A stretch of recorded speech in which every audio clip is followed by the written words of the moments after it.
हाय, नमस्कार। मैं राजीव कुमार। आज जो है गीता पाठ कर रहा हूँ आज फिर से। और आज का अध्याय है चतुर्थ अध्याय। और अध्याय आज गीता पाठ के चतुर्थ अध्याय का नाम है दिव्य ज्ञान। आइए सबसे पहले हम लोग प्रार्थना कर लेते हैं। अ, जय श्री कृष्ण। हे प्रभु, आज हम फिर से गीता का पाठ कर रहे हैं। अध्याय चतुर्थ है और इसका शीर्षक है दिव्य ज्ञान। आप हमें त्रुटि रहित पाठ करने, त्रुटि रहित समझने, त्रुटि रहित अर्थ समझने, त्रुटि रहित तात्पर्य समझने में हमारी सहायता करें। और हमें आशीर्वाद प्रदान करें कि हम अच्छे से गीता का पाठ कर सकें। जय श्री कृष्ण। आइए शुरू करते हैं आज का पाठ। आज का शीर्षक का नाम है दिव्य ज्ञान। आइए, श्री भगवान उवाच। श्री भगवान का बोलते हैं।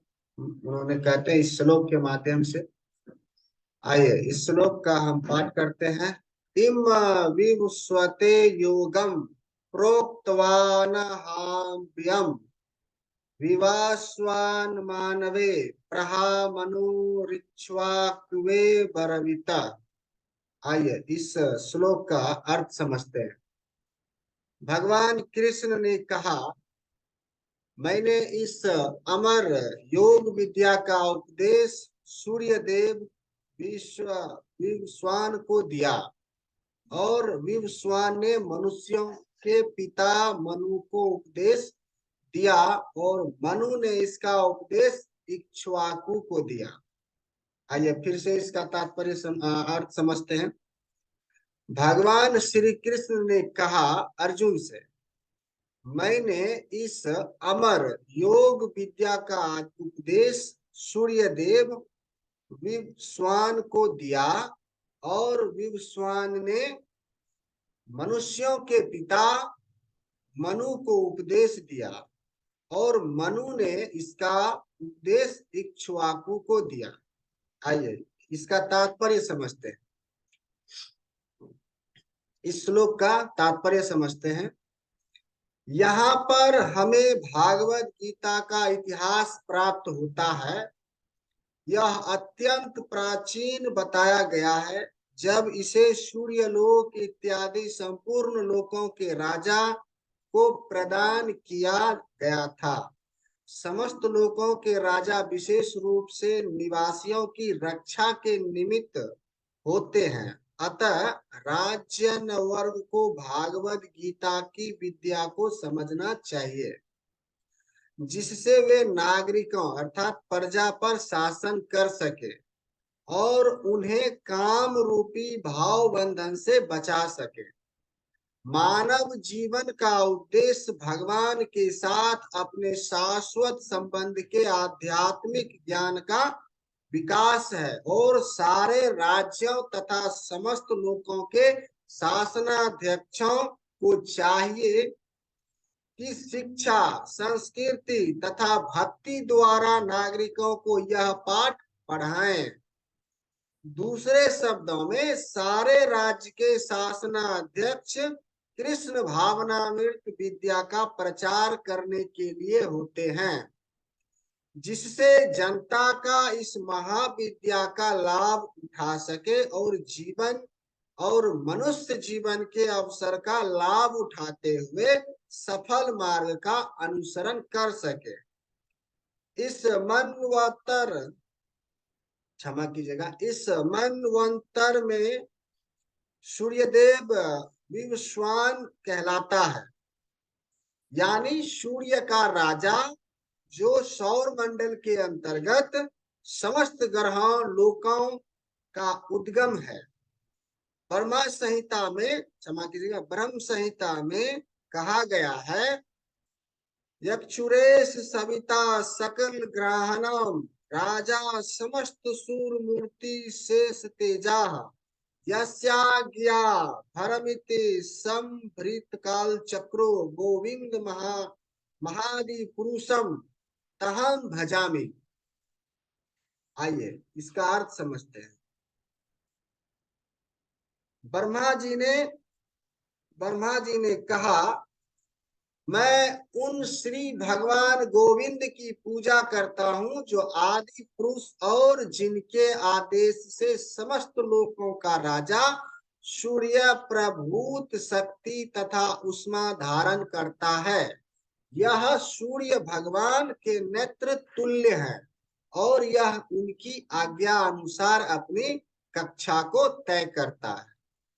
सूर्य सभी लोकों का राजा है तथा सूर्य देव विवस्वान सूर्य ग्रह पर शासन करता है, जो उष्मा तथा प्रकाश प्रदान करके अन्य समस्त लोकों को अपने नियंत्रण में रखता है। सूर्य कृष्ण के आदेश पर घूमता है और भगवान कृष्ण ने विवस्वान को, क्षमा कीजिएगा, विवस्वान को भागवत गीता की विद्या समझाने के लिए अपना पहला शिष्य चुना।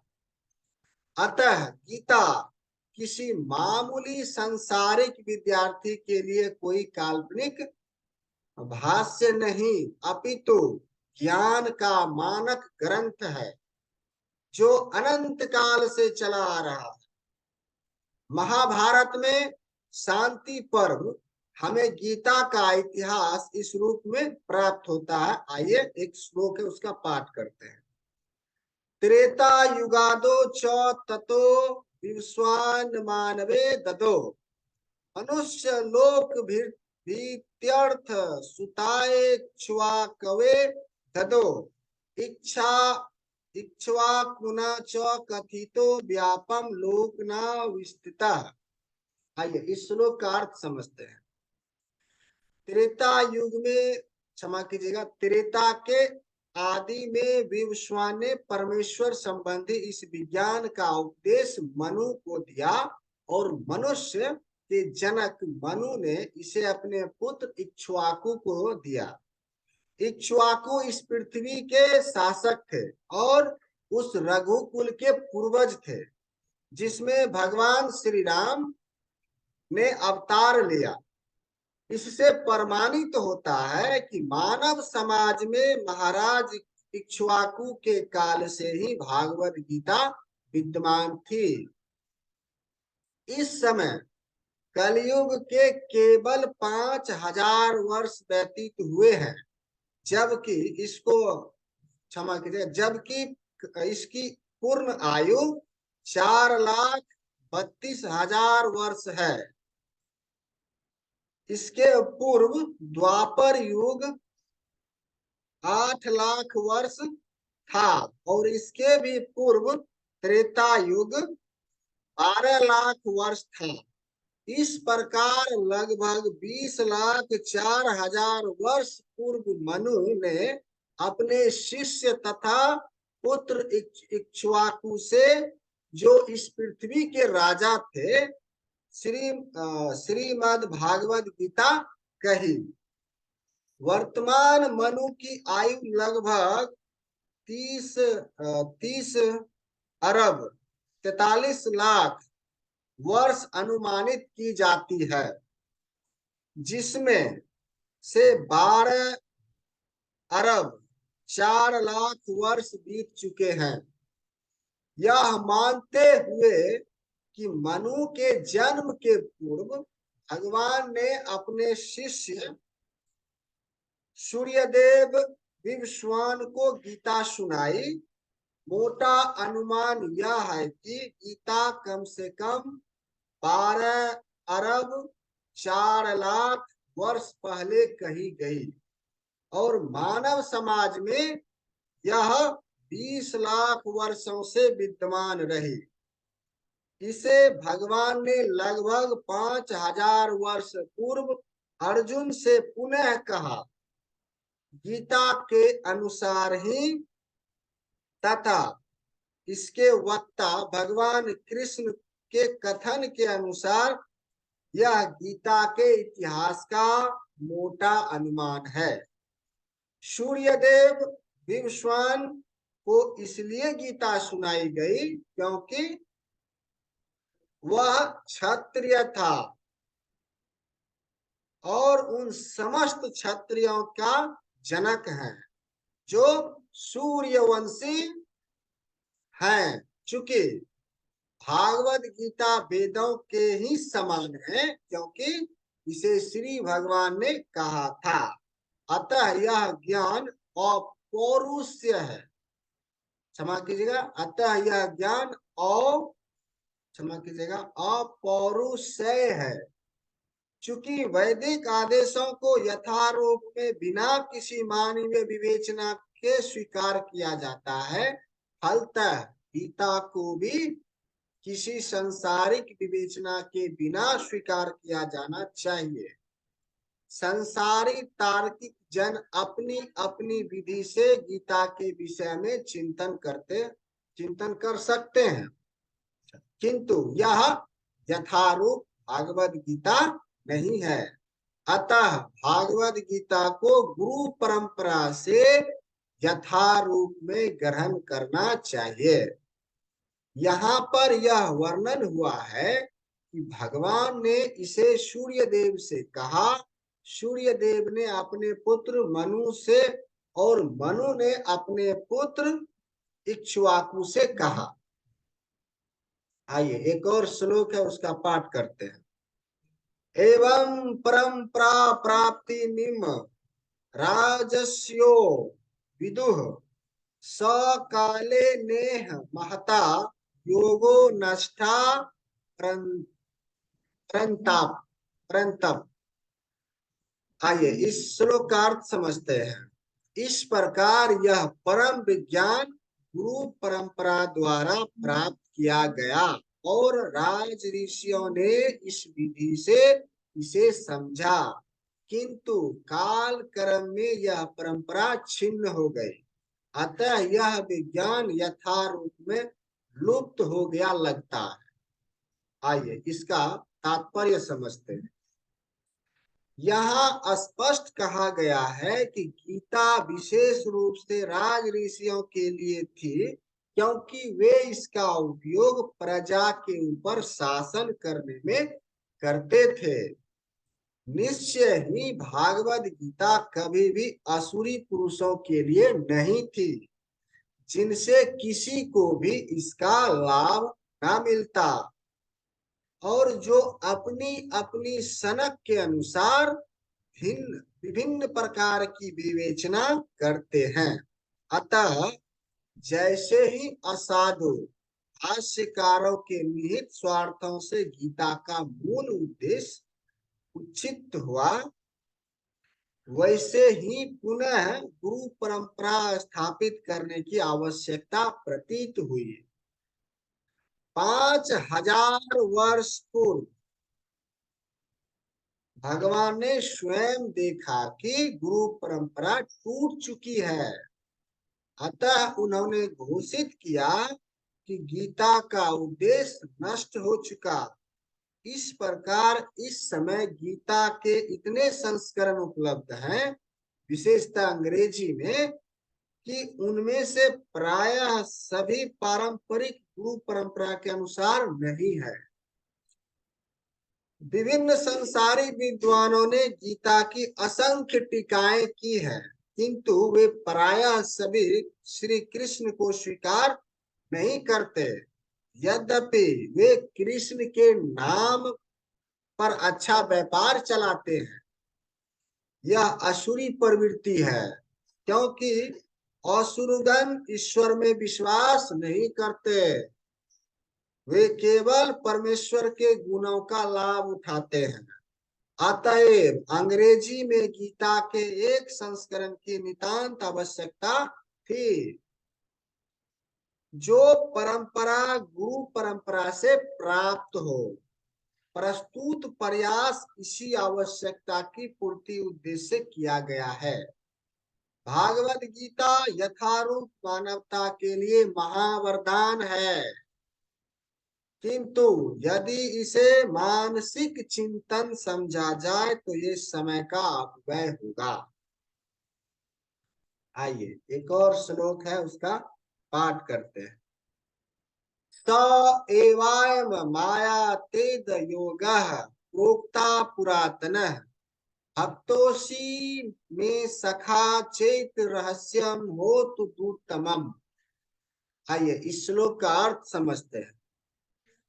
श्री कृष्ण अर्जुन से कहते हैं, आज मेरे द्वारा वही यह प्राचीन योग यानी परमेश्वर के साथ अपने संबंध का विज्ञान तुमसे कहा जा रहा है, क्योंकि तुम मेरे भक्त तथा मित्र हो। अतः तुम इस विज्ञान के दिव्य रहस्य का, क्षमा कीजिएगा, अतः तुम इस विज्ञान के दिव्य रहस्य को समझ सकते हो। आइए इसका तात्पर्य समझते हैं। मनुष्यों की दो श्रेणी है, भक्त तथा असुर। भगवान ने अर्जुन की इस विद्या का पात्र इसलिए चुना क्योंकि वह उनका भक्त था, किंतु असुर के लिए इस परम गूढ़ विद्या को समझ पाना संभव, क्षमा कीजिएगा, समझ पाना संभव नहीं है। इस परम ज्ञान ग्रंथ के अनेक संस्करण उपलब्ध हैं। इनमें से कुछ भक्तों की टीकाएं हैं और कुछ असुरों की। वे व्यर्थ हैं, क्षमा कीजिएगा, जो टीकाएं भक्तों द्वारा की गई है वे वास्तविक है, किंतु जो असुरों की है या असुरों के द्वारा की गई है वे व्यर्थ है। अर्जुन श्री कृष्ण को भगवान के रूप में मानता है, अतः जो गीता भाष्य अर्जुन के पद चिन्हों का अनुसरण करते हुए किया गया है वह परम विद्या के पक्ष में वास्तविक सेवा है। किंतु असुर भगवान कृष्ण को उस रूप में नहीं मानते। वे कृष्ण के विषय में तरह तरह की मनगढ़ंत बातें करते हैं और वे कृष्ण के उपदेश मार्ग से सामान्य जनता को गुमराह करते रहते हैं। ऐसे कुमार्गों से बचने के लिए यह एक चेतावनी है। मनुष्य को चाहिए कि अर्जुन की परंपरा का अनुसरण करे और श्रीमद् भागवत गीता के इस परम ज्ञान से लाभान्वित हो। आइए अब अर्जुन भगवान से जो है बात कहते हैं इस श्लोक के माध्यम से। अपरम भवतो जन्म परम जन्म विवस्वतः कथमेत द्विजान्याम त्वामादो प्रोक्तावानीति। आइए इस श्लोक का अर्थ समझते हैं। इस श्लोक में अर्जुन ने भगवान श्री कृष्ण से कहा, सूर्यदेव विवस्वान आपसे पहले हो चुके ज्येष्ठ हैं, तो फिर मैं कैसे समझूं कि प्रारंभ में भी आपने इन्हें इस विद्या का उपदेश दिया था। आइए इसका तात्पर्य समझते हैं। जब अर्जुन भगवान का माना हुआ भक्त है तो फिर उसे कृष्ण के वचनों पर विश्वास क्यों नहीं हो पा रहा था? तथ्य यह है कि अर्जुन यह जिज्ञासा अपने लिए नहीं कर रहा है, अपितु यह जिज्ञासा उन सबों के लिए है जो भगवान में विश्वास नहीं करते, अथवा उन असुरों के लिए है जिन्हें यह विचार पसंद नहीं है। मानो, क्षमा कीजिएगा, कृष्ण को, अथवा क्षमा कीजिएगा, अथवा उन असुरों के लिए है जिन्हें यह विचार पसंद नहीं है और कि कृष्ण को भगवान माना जाए। उन्हीं के लिए अर्जुन यह बात इस तरह पूछ रहा है मानो वह स्वयं भगवान या कृष्ण से अवगत ना हो। जैसा कि 10वें अध्याय में स्पष्ट हो जाएगा। अर्जुन भली भांति जानता था कि कृष्ण श्री भगवान हैं और वे प्रत्येक वस्तु के मूल स्रोत हैं तथा ब्रह्मा ब्रह्मा की चरम क्षमा कीजिएगा ब्रह्म की चरम सीमा है। निसंदेह कृष्ण इस पृथ्वी पर देवकी के पुत्र के रूप में भी अवतीर्ण हुए। सामान्य व्यक्ति के लिए यह समझ पाना अत्यंत कठिन है कि कृष्ण किस प्रकार उसी शाश्वत आदि पुरुष श्री भगवान के रूप में बने रहे। अतः इस बात को स्पष्ट करने के लिए ही अर्जुन ने कृष्ण से यह प्रश्न पूछा जिससे वे प्रामाणिक रूप में बताएं। श्री कृष्ण परम प्रमाण है, यह तथ्य आज ही नहीं अनंत काल से सारे विश्व द्वारा स्वीकार किया जाता रहा है। केवल असुर ही नहीं अस्वीकार करते रहे हैं। जो भी हो, चूंकि कृष्ण सर्व स्वीकृत परम प्रमाण है, अतः अनुयायी जिस भांति अपने लिए क्षमा कीजिएगा अतः अर्जुन उन्हीं से प्रश्न करता है जिससे कृष्ण स्वयं बताएं और असुर तथा उनके अनुयायी जिस भांति अपने लिए तोड़ मरोड़ करके उन्हें प्रस्तुत करते रहे हैं उससे बचा जा सके। यह प्रत्येक व्यक्ति के लिए आवश्यक है कि अपने कल्याण के लिए वह कृष्ण विद्या को जाने। अतः जब कृष्ण स्वयं अपने शिष्य अर्जुन क्षमा कीजिएगा अतः जब कृष्ण स्वयं अपने विषय में बोल रहे हो तो यह सारे विश्व के लिए शुभ है। कृष्ण द्वारा की गई ऐसी व्याख्याएं असुरों को भले ही विचित्र लगे क्योंकि वे अपनी ही दृष्टिकोण से कृष्ण का अध्ययन करते हैं, किंतु जो भक्त हैं वे साक्षात कृष्ण द्वारा उच्चरित वचनों का हृदय से स्वागत करते हैं। भक्तगण कृष्ण के ऐसे प्रामाणिक वचनों की सदा पूजा करेंगे क्योंकि वे लोग उनके विषय में अधिकाधिक जानने के लिए उत्सुक रहते हैं। इस तरह नास्तिक गण जो दिव्य त्रिगुणातीत तथा दिक्काल के प्रभाव से परे समझ सकेंगे क्षमा कीजिएगा इस तरह नास्तिकगण जो कृष्ण को सामान्य व्यक्ति मानते हैं वे भी कृष्ण की अति मानव सचिदानंद विग्रह श्री भक्त दिव्य क्षमा कीजिएगा सचिदानंद विग्रह दिव्य त्रिगुणातीत तथा दिक्काल के प्रभाव से परे समझ सकेंगे।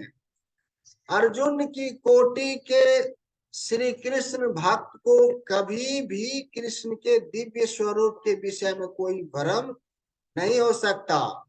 अर्जुन द्वारा भगवान के समक्ष ऐसा प्रश्न उपस्थित करने का उद्देश्य उन व्यक्तियों की नास्तिकतावादी प्रवृत्ति को चुनौती देना था जो कृष्ण को भौतिक प्रकृति के गुणों के अधीन एक सामान्य व्यक्ति मानते हैं। आइए अब इस श्लोक के द्वारा अर्जुन ने भगवान श्री कृष्ण से प्रश्न पूछे। अब भगवान श्री कृष्ण ने अगले श्लोक के माध्यम से उन प्रश्न का उत्तर देते हैं। आइए उस श्लोक का पाठ करते हैं। बहुनी में व्यातीतानि जन्मानि तौ चाजुर्न तान्याहं वेद सर्वाणि न तत्त्वं वेत्तत् परन्तप। आइए अब भगवान श्री कृष्ण अर्जुन को उसके प्रश्न का उत्तर देते हैं इस श्लोक से जो मैंने अभी पाठ की। आइए उस श्लोक का अर्थ समझते हैं। श्री भगवान ने कहा अर्जुन से, तुम्हारे तथा मेरे अनेकानेक जन्म हो चुके हैं, मुझे तो उन सबका स्मरण है, परं किंतु हे परंतप तुम्हें उसका स्मरण नहीं रह सकता है। आइए इसका तात्पर्य समझते हैं। ब्रह्म संहिता में, क्षमा कीजिएगा, ब्रह्म संहिता में हमें भगवान के अनेकों नेक अवतारों की सूचना प्राप्त होती है। उसमें कहा गया है, अद्वैतम च युत मनादि मनंत रूप मादम पुराण पुरुषम नव यौवनम च वेदेशु दुर्लभ दुर्लभ महात्म भक्तो गोविंद मदि पुरुषम तहम भजामि। आइए इस श्लोक का अर्थ समझते हैं। मैं उन आदि पुरुषों, क्षमा कीजिएगा, मैं उन आदि पुरुष श्री भगवान गोविंद की पूजा करता हूँ जो अद्वैत, अच्युत तथा अनादि हैं। यद्यपि अनंत रूपों में उनका विस्तार है, किंतु तो भी वे अगाध, पुरातन तथा नित्य नव यौवन युक्त रहते हैं। श्री भगवान के ऐसे सच्चिदानंद रूप का प्राय श्रेष्ठ वैदिक विद्वान जानते हैं, किंतु विशुद्ध अन्य भक्तों को तो उनके दर्शन नित्य ही होते रहते हैं। ब्रह्म संहिता में यह भी कहा गया है, रमाद्रि, क्षमा कीजिएगा, रमादि मूर्तिषु कालानिमेन तिष्ठन् नानावतारं करोद भुवनेषु, किंतु कृष्ण स्वयं संभवतः परम पुमान यो गोविंद मादि पुरुषम तहम भजामि। आइए इसका अर्थ समझते हैं। मैं उन श्रीमान, क्षमा कीजिएगा, मैं उन श्री भगवान गोविंद की पूजा करता हूँ जो राम, नृसिंह आदि अवतारों तथा अंश अवतारों में नित्य स्थित रहते हुए भी कृष्ण नाम से विख्यात आदि पुरुष हैं, और जो स्वयं भी अवतरित होते हैं। वेदों में भी कहा गया है, अद्वैत होते हुए भी भगवान असंख्य रूपों में प्रकट होते हैं। वे उस वैदूर्य मणि के समान हैं जो अपना रंग परिवर्तित करते हुए भी एक ही रहता है। इन सारे रूपों को विशुद्ध निष्काम भक्त ही समझ पाते हैं। केवल वेदों के अध्ययन से उनको नहीं समझा जा सकता। वेदेशु दुर्लभ दुर्लभ महात्म भक्तो, अर्जुन जैसे भक्त कृष्ण के नित्य सखा हैं, और जब भगवान अवतरित होते हैं तो उनके पार्षद भक्त भी विभिन्न रूपों में उनकी सेवा करने के लिए उनके साथ साथ अवतार लेते हैं। अर्जुन ऐसा ही भक्त है। और इस श्लोक से पता चलता है कि लाखों वर्ष पूर्व जब भगवान कृष्ण ने भागवत गीता का प्रवचन सूर्य देव विवस्वान से किया था, तब उस समय अर्जुन भी किसी भिन्न रूप में उपस्थित था। किंतु भगवान तथा अर्जुन में यही अंतर है कि भगवान, क्षमा कीजिएगा, भगवान ने यह घटना याद रखी, किंतु अर्जुन इसे याद नहीं रख सका। अंश रूप जीवात्मा तथा परमेश्वर में यही अंतर है। यद्यपि अर्जुन को यह परम शक्तिशाली वीर के रूप में संबोधित, क्षमा कीजिएगा, यद्यपि अर्जुन को यहाँ पर क्षमा कीजिएगा, यद्यपि अर्जुन को यहाँ परम शक्तिशाली वीर के रूप में संबोधित किया गया है, जो शत्रुओं का दमन कर सकता है, किंतु विगत जन्मों में जो घटनाएं घटी हैं उन्हें स्मरण रखने में वह अक्षम है। अतः भौतिक दृष्टि से जीव चाहे कितना ही बड़ा क्यों न हो, वह कभी परमेश्वर की समता नहीं कर सकता। भगवान का नित्य संगी निश्चित रूप से मुक्त पुरुष होता है, किंतु यह भगवान के तुल्य नहीं होता। ब्रह्म संहिता में भगवान को अच्युत कहा गया है, अच्युत कहा गया है, जिसका अर्थ होता है कि वे भौतिक संपर्क में रहते हुए भी अपने को नहीं भूलते। अतः भगवान तथा जीव कभी भी सभी तरह से एक समान नहीं हो सकते, भले ही जीव अर्जुन के समान मुक्त पुरुष क्यों ना हो। यद्यपि अर्जुन भगवान का भक्त है, किंतु कभी कभी वह भी भगवान की प्रकृति को भूल जाता है, किंतु दैवी कृपा से भक्त तुरंत भगवान की अच्युत स्थिति को समझ जाता है, किंतु अभक्त या असुर इस दिव्य प्रकृति को नहीं समझ पाता। फलस्वरूप गीता के विवरण असुरी मस्तिष्कों में नहीं चढ़ पाते। कृष्ण को लाखों वर्ष पूर्व संपन्न कार्यों की स्मृति बनी हुई है, किंतु अर्जुन को स्मरण नहीं है। यद्यपि अर्जुन तथा कृष्ण दोनों ही शाश्वत स्वभाव के हैं, यहाँ पर हमें यह भी देखने को मिलता है कि शरीर परिवर्तन के साथ साथ जीवात्मा सब कुछ भूल जाता है, किंतु कृष्ण सब स्मरण रखते हैं, क्योंकि वे अपने सच्चिदानंद शरीर को बदलते नहीं। वे अद्वैत हैं, जिसका अर्थ है आत्मा, अर्थ है कि उनके शरीर तथा उनकी आत्मा में कोई अंतर नहीं है। उससे उनसे संबंधित हर वस्तु आत्मा है, जबकि बुद्ध जीव अपने शरीर से भिन्न होता है। चूंकि भगवान के शरीर तथा आत्मा अभिन्न है, अतः उनकी स्थिति तब भी सामान्य जीव से भिन्न बनी रहती है। जब वे भौतिक स्तर पर अवतार लेते हैं, असुरगण भगवान की इस दिव्य प्रकृति से तालमेल नहीं बिठा पाते हैं, जिसकी व्याख्या अगले श्लोक में भगवान स्वयं करते हैं। आइए अगला श्लोक का पाठ करते हैं। अजोपि सन्व्यायात्म भूतानामीश्वरोऽपि सन् प्रकीर्तम स्वामादिष्ठ्य संभवायाम्यात्म मायाया। आइए इस श्लोक का अर्थ समझते हैं।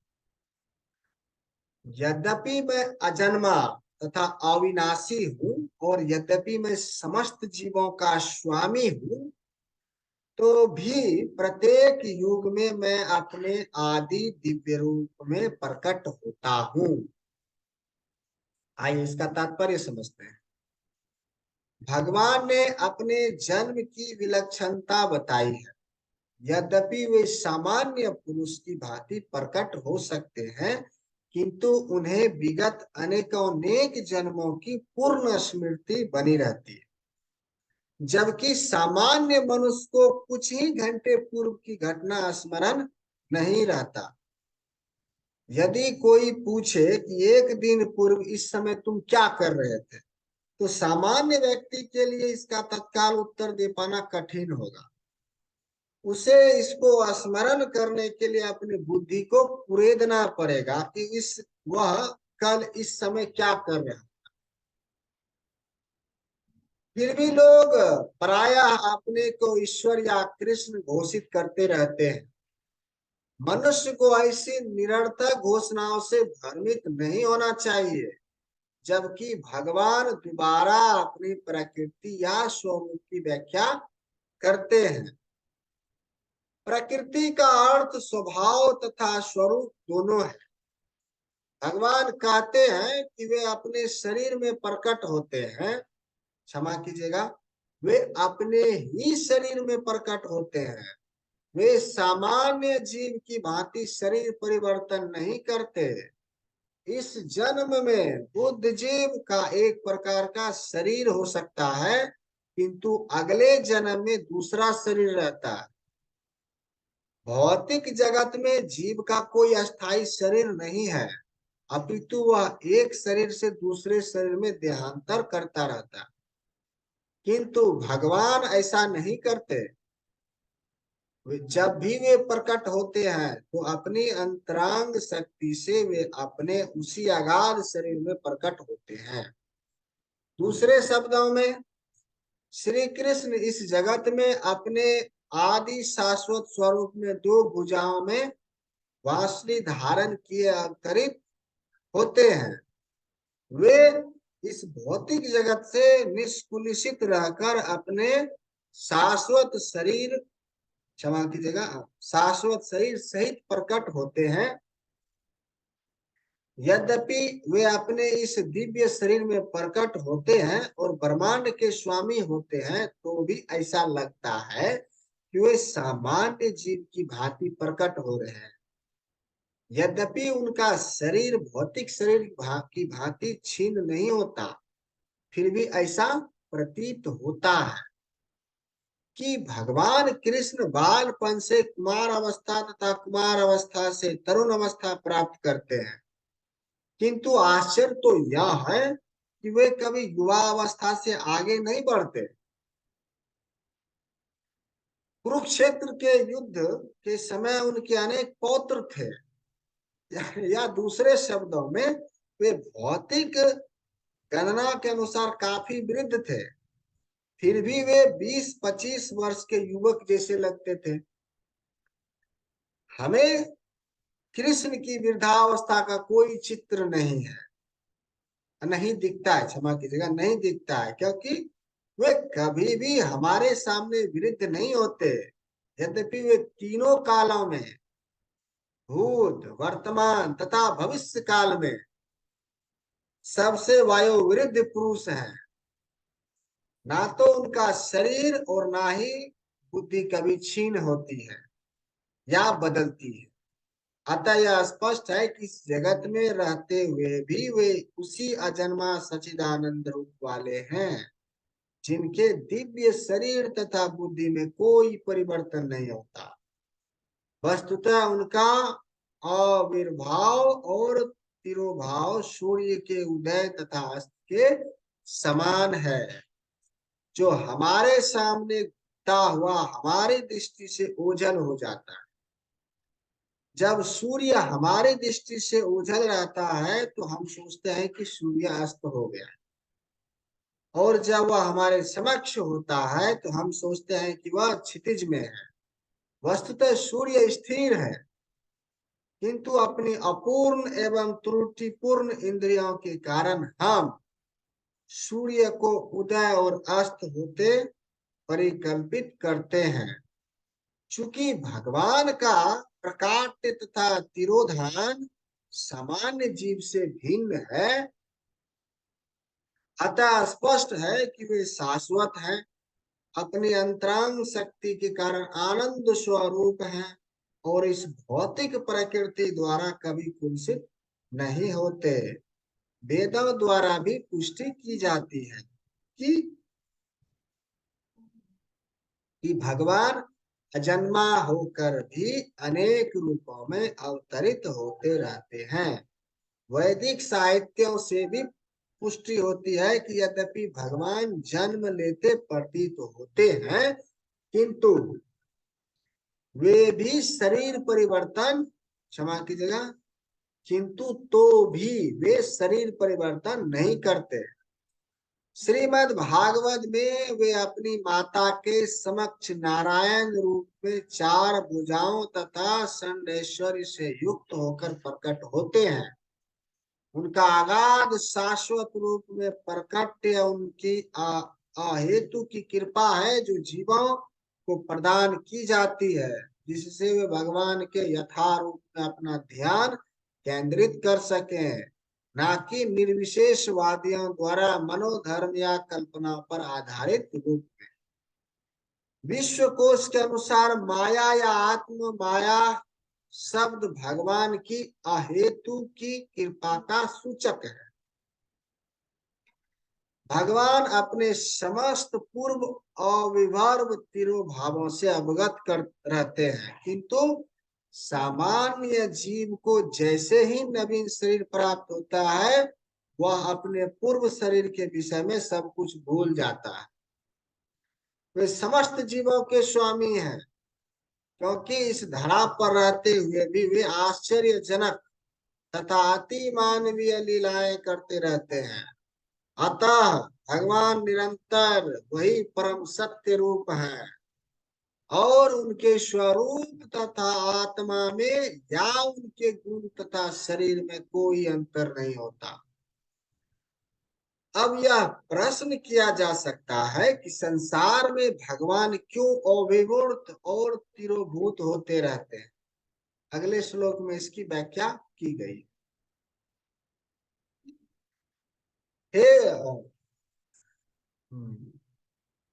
आइए, बहुत ही महत्वपूर्ण श्लोक है।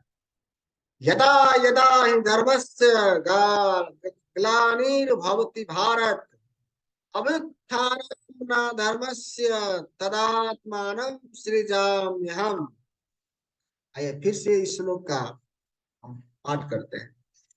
यदा यदा हि धर्मस्य क्षमा कीजिएगा, यदा यदा हि धर्मस्य ग्लानिर्भवति भारत अभ्युत्थानं धर्मस्य तदात्मानं सृजाम्यहम्।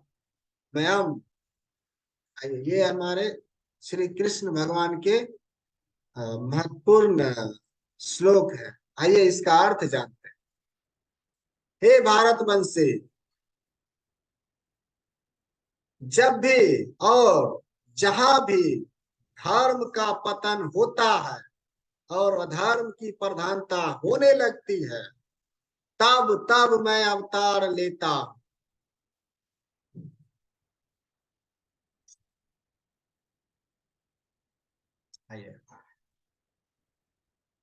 तात्पर्य समझते हैं इस श्लोक का। यहाँ पर सृजामी शब्द महत्वपूर्ण है। सृजामी सृष्टि के अर्थ में नहीं प्रयुक्त हो सकता, क्योंकि पिछले श्लोक के अनुसार भगवान के स्वरूप या शरीर की सृष्टि नहीं होती, क्योंकि उनके सारे शाश्वत क्षमा कीजिएगा, उनके सारे स्वरूप शाश्वत रूप में यथारूप, क्षमा कीजिएगा, क्योंकि उनके सारे स्वरूप शाश्वत रूप से विद्यमान रहने वाले हैं। अतः सृजामी का अर्थ है भगवान स्वयं यथारूप में प्रकट होते हैं। यद्यपि भगवान कार्यक्रम अनुसार अर्थात ब्रह्मा के एक दिन में 7वें मनु के 27वें युग में द्वापर के अंत में प्रकट होते हैं, किंतु वे इस नियम का पालन करने के लिए बाध्य नहीं है, क्योंकि वे स्वेच्छा से कर्म करने के लिए स्वतंत्र है। अतः जब भी अधर्म की प्रधानता तथा धर्म का लोप होने लगता है तो वे स्वेच्छा से प्रकट होते हैं। धर्म के नियम वेदों में दिए हुए हैं और यदि इन नियमों के पालन में कोई त्रुटि आती है तो मनुष्य अधार्मिक हो जाता है। श्रीमद् भागवत में बताया गया है ऐसे नियम भगवान के नियम हैं। केवल भगवान ही किसी धर्म की व्यवस्था कर सकते हैं। वेदम भी, क्षमा कीजिएगा, वेद भी मूलतः ब्रह्मा के हृदय में से भगवान द्वारा उच्चरित माने जाते हैं। अतः धर्म के नियम भगवान के प्रत्यक्ष आदेश हैं। धर्म तु साक्षात् भागवत प्रणीतम। भागवत गीता में अधोपांत इन्हीं नियमों का संकेत है। वेदों का उद्देश्य परमेश्वर के आदेशानुसार ऐसे नियमों की स्थापना करना है, और गीता के अंत में भगवान स्वयं आदेश देते हैं कि सर्वोच्च धर्म उनकी शरण ग्रहण करना है। क्षमा कीजिएगा, सर्वोच्च धर्म जो है उनकी ही शरण ग्रहण करना है। वैदिक नियम जीव को पूर्ण शरणागति की ओर अग्रसर करने वाले हैं, और जीव भी असुरों द्वारा इन नियमों में व्यवधान आता, क्षमा कीजिएगा, जब भी असुरों द्वारा इन नियमों में व्यवधान आता है तभी भगवान प्रकट होते हैं। श्रीमद् भागवत पुराण से हम जानते हैं कि बुद्ध कृष्ण के अवतार हैं, जिनका प्रादुर्भाव उस समय हुआ जब भौतिकतावाद का बोलबाला था, और भौतिकतावादी लोग वेदों को प्रमाण बनाकर उसकी आड़ ले रहे थे। यद्यपि वेदों में विशिष्ट कार्यों के लिए पशु बलि के विषय में कुछ सीमित विधान थे, किंतु असुरी वृत्ति वाले लोग वैदिक नियमों का संदर्भ दिए बिना पशु बलि को अपनाए हुए थे। भगवान बुद्ध इस अनाचार को रोकने तथा अहिंसा के वैदिक नियमों की स्थापना करने के लिए अवतरित हुए। अतः भगवान के प्रत्येक अवतार का विशेष उद्देश्य होता है, और इन सब का वर्णन शास्त्रों में हुआ है। यह तथ्य नहीं है कि केवल भारत की धरती में भगवान अवतरित होते हैं। वे कहीं भी किसी भी काल में इच्छा होने पर प्रकट हो सकते हैं। वे प्रत्येक अवतार लेने पर धर्म के विषय में उतना ही कहते हैं जितना कि उस परिस्थिति में जन समुदाय विशेष समझ सकता, लेकिन उद्देश्य एक ही रहता है, लोगों को इस भावना भवित करना तथा धार्मिक नियमों के प्रति आज्ञाकारी बनाना। कभी भी वे स्वयं प्रकट होते हैं तो कभी अपने प्रमाणिक प्रतिनिधि, क्षमा कीजिएगा, प्रतिनिधि को अपने पुत्र या दास के रूप में भेजते हैं, या भेष बदलकर स्वयं ही प्रकट होते हैं। भागवत गीता के सिद्धांत अर्जुन से कहे गए थे, अतः वे किसी भी महापुरुष के प्रति हो सकते थे, क्योंकि अर्जुन संसार के अन्य भागों के सामान्य पुरुषों की अपेक्षा अधिक जागरूक था। 2 और 2 मिलकर 4 होते हैं। यह गणितीय नियम प्राथमिक कक्षा के विद्यार्थी के लिए उतना ही सत्य है जितना कि उच्च कक्षा के विद्यार्थी के लिए। तो भी गणित उच्च स्तर तथा निम्न स्तर का होता है। अतः भगवान प्रत्येक अवतार में एक जैसे सिद्धांतों की शिक्षा देते हैं, जो परिस्थितियों के अनुसार उच्च या निम्न प्रतीत होता है। जैसे कि आगे बताया जाएगा, धर्म के उच्चतर सिद्धांत चारों वर्णाश्रमों को स्वीकार करने से प्रारंभ होते हैं। अवतारों का एकमात्र उद्देश्य सर्वत्र कृष्ण भावनामृत को उद्बोधित करना है। परिस्थिति के अनुसार यह भावनामृत प्रकट या अप्रकट होता है।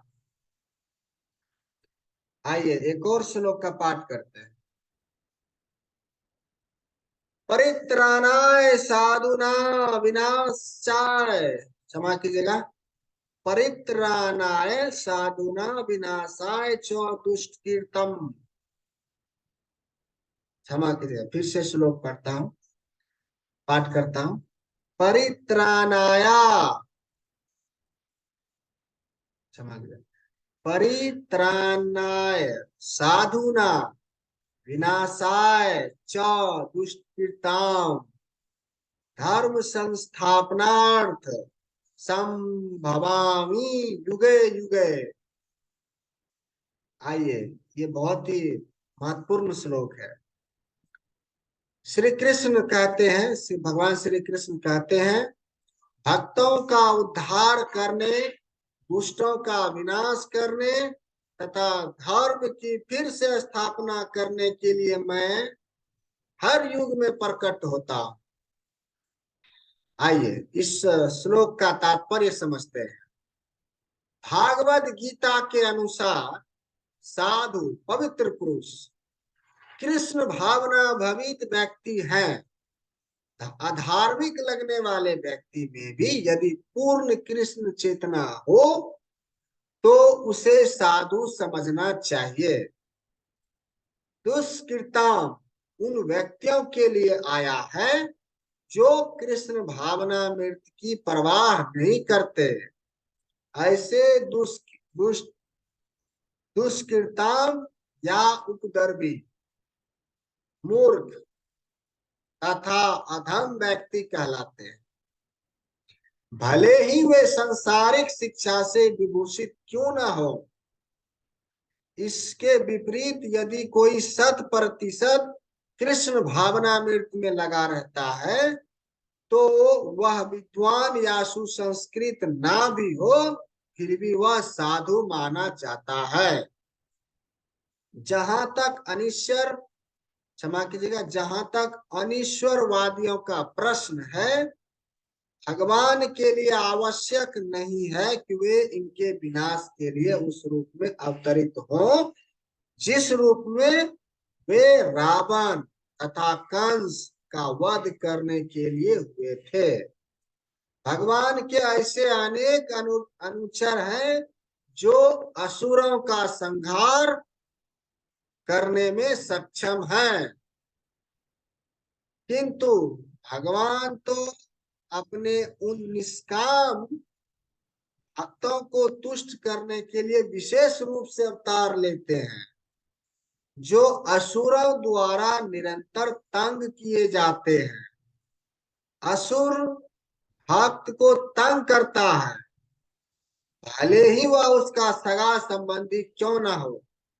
यद्यपि प्रहलाद महाराज हिरण्यकश्यप के पुत्र थे, किंतु तो भी वे अपने पिता द्वारा उत्पीड़ित थे।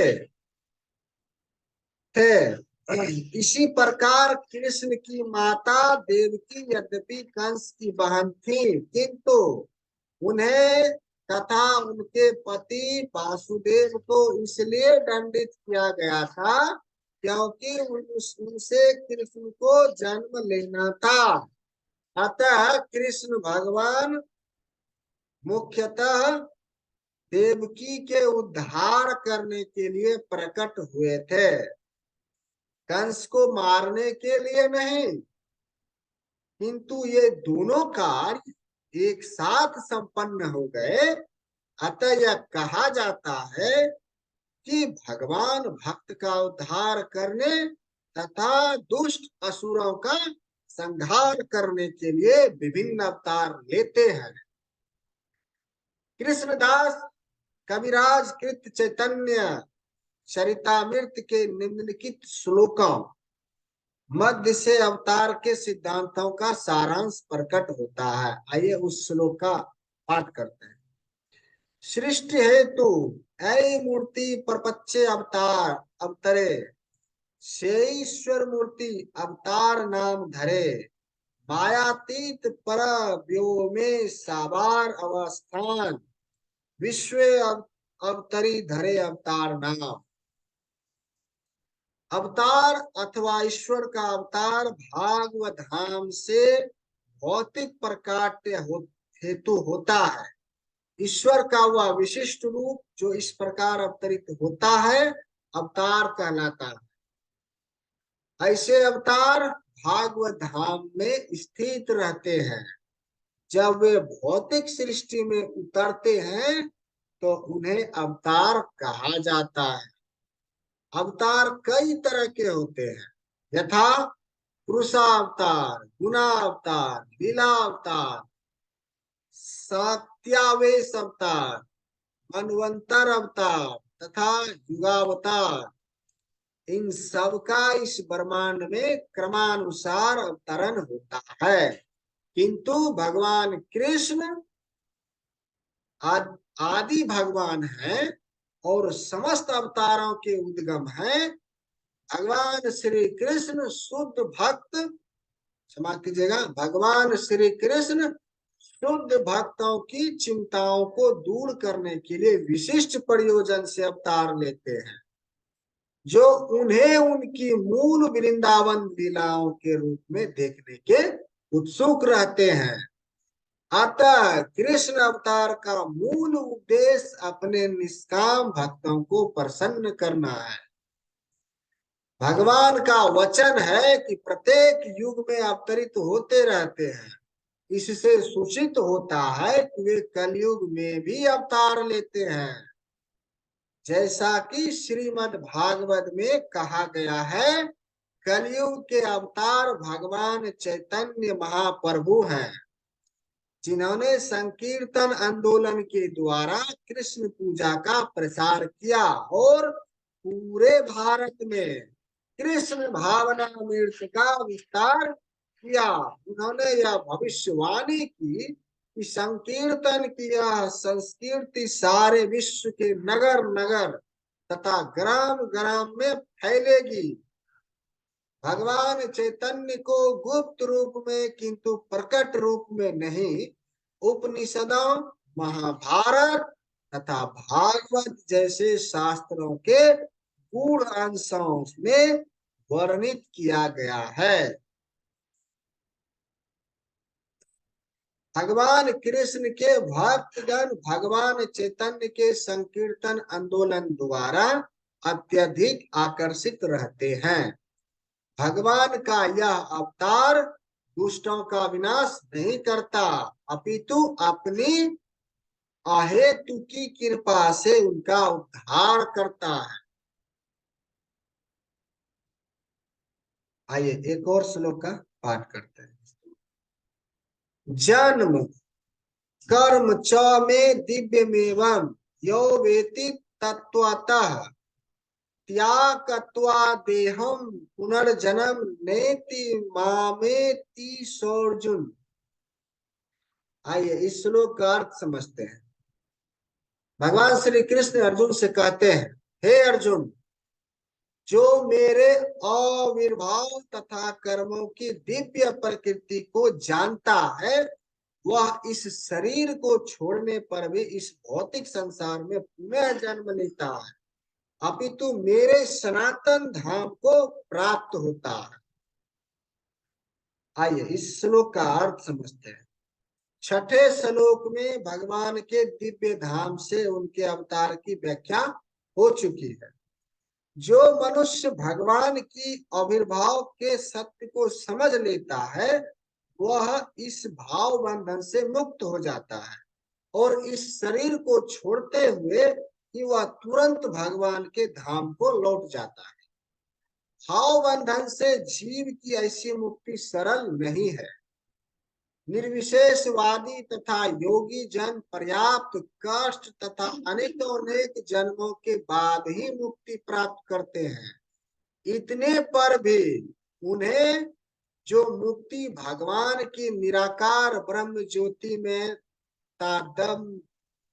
क्षमा कीजिएगा तदात्म्य प्राप्त करने के रूप में मिलती है, वह आंशिक होती है और इस भौतिक संसार में लौट आने का भय बना रहता है।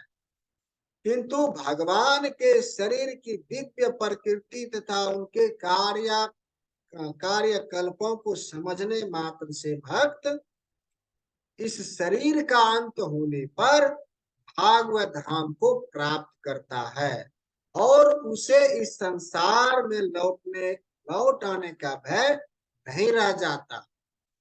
परम संहिता में यह बताया गया है कि भगवान के अनेक रूप तथा अवतार हैं।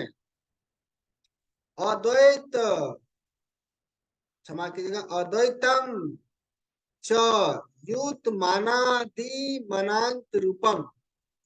यद्यपि भगवान के अनेक दिव्य रूप हैं, किंतु फिर भी वे अद्वैय भगवान हैं। क्षमा कीजिएगा, वे अद्वैय भगवान हैं। इस तथ्य को विश्वास पूर्वक समझना चाहिए। यद्यपि यह संसारी विद्वानों तथा ज्ञानियों, क्षमा कीजिए, ज्ञान योगियों के लिए अगम्य है, जैसा कि वेदों पुरुष बोधिनी उपनिषद में कहा गया है। एक श्लोक है, एको देवो नित्य लीला नूरतो भक्त व्यापी हादंतरात्म त्रात्मा। एक भगवान अपने निष्काम भक्तों के साथ अनेकोनेक दिव्य रूपों में सदैव संबंधित है। इस वेद वचन ही स्वयं भगवान ने गीता के इस श्लोक में पुष्टि की है, जो इस सत्य को वेद तथा भगवान के प्रमाण के आधार पर स्वीकार करता है और शुष्क चिंतन में समय नहीं गंवाता। वह मुक्ति की चरम सिद्धि प्राप्त करता है। इस सत्य को श्रद्धा पूर्वक स्वीकार करने से मनुष्य निश्चित रूप से मुक्ति लाभ कर सकता है। इस प्रसंग में वैदिक वाक्य तत्वमसि लागू होता है। जो कोई भगवान कृष्ण को परम ब्रह्मा,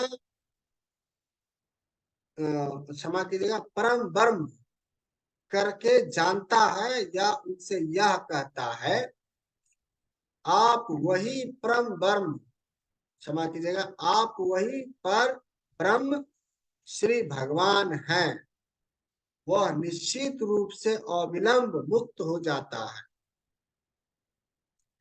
फलस्वरूप उसे भगवान की दिव्य संगति की प्राप्ति निश्चित हो जाती है।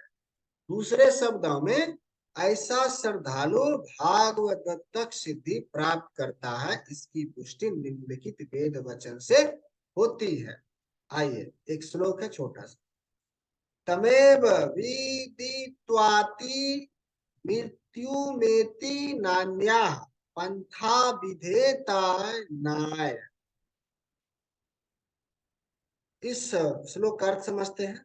श्री भगवान को जन्म लेने से ही मनुष्य जन्म तथा मृत्यु से मुक्ति की पूर्ण अवस्था प्राप्त कर सकता है। इस सिद्धि को प्राप्त करने का कोई अन्य विकल्प नहीं है।